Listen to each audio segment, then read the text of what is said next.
Assalamualaikum warahmatullahi wabarakatuh. Perkenalkan, nama saya Muhammad Raihan dari SGD 5 Mutu Urugenital angkatan 2018.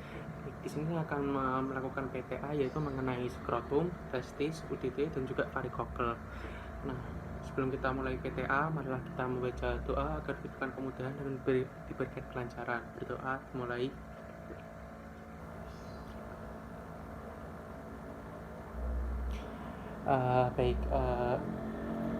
Di sini saya akan menjelaskan yang pertama, yaitu tentang organ genitalia maskulina. Nah, organ genitalia maskulina sendiri itu dibagi menjadi dua, ada interna dan eksterna.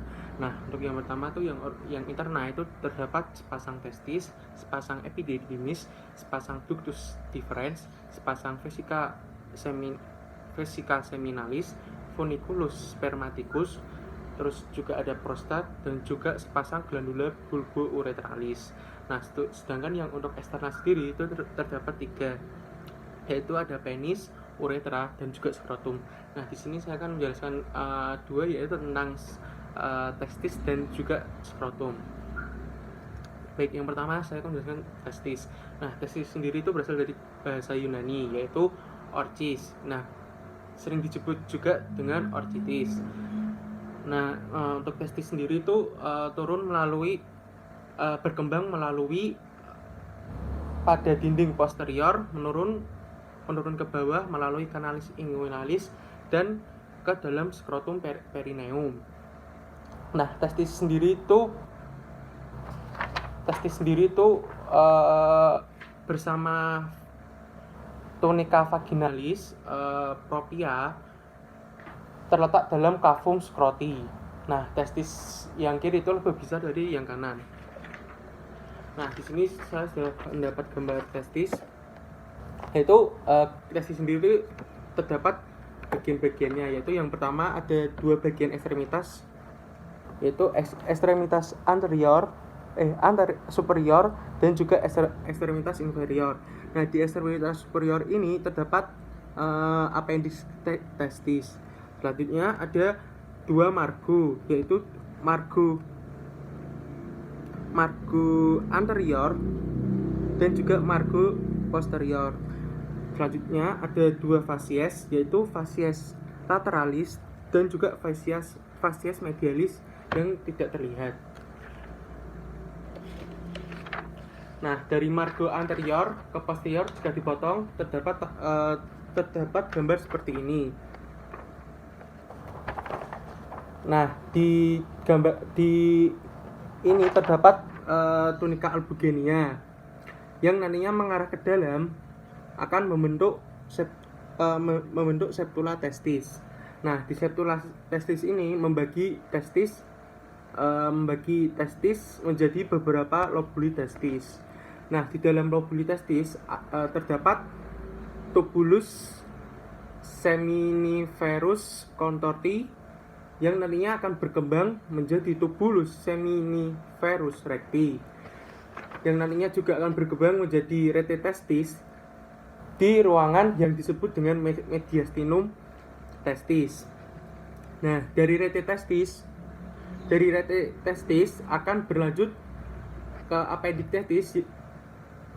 appendix testis berjumlah 10 hingga 15 buah.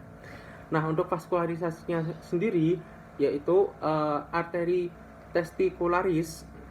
Vaskularisasinya itu terdapat arteri testicularis, cabang dari aorta abdominalis. Nah, untuk venanya yaitu akan bermuara ke plexus pamphiniformis. Nah, untuk inervasinya sendiri itu terdapat plexus testicularis. Nah, selanjutnya saya akan menjelaskan tentang skrotum. Nah, ini skrotum ya. Ini gambar skrotum. Yang pertama, di skrotum itu terdapat beberapa lapisan. Yang pertama itu terdapat lapisan kulit yang dimana itu banyak pigmennya yang menjadikan gelap. Ini kutis nih yang paling bawah. Nah, cavum scroti dextra et sinistra di bagian luar akan dipisahkan oleh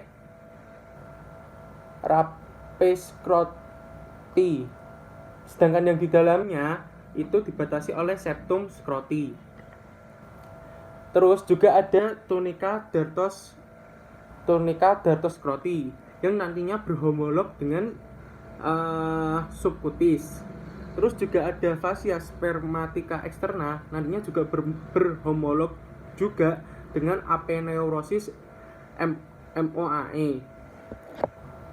Terus juga ada fascia musculus cremaster berhomolog dengan aponeurosis MOAE. Juga nanti juga ada fascia cremastica yang nantinya berhomolog dengan aponeurosis MTA. Terus juga ada fascia spermatica interna berhomolog juga dengan fascia transversus abdominalis. Terus juga ada tunica vaginalis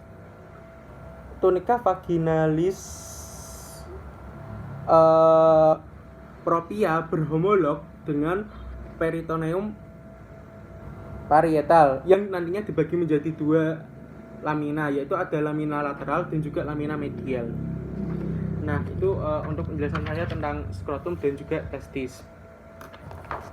Nah, selanjutnya sendiri saya akan menjelaskan tentang UDT. Nah, UDT sendiri itu merupakan kepanjangan dari undescended testis. Nah, itu nama lainnya sendiri yaitu cryptorchidismos. Nah, UDT sendiri itu merupakan penyakit di mana tidak turunnya testis ke kavum scroti.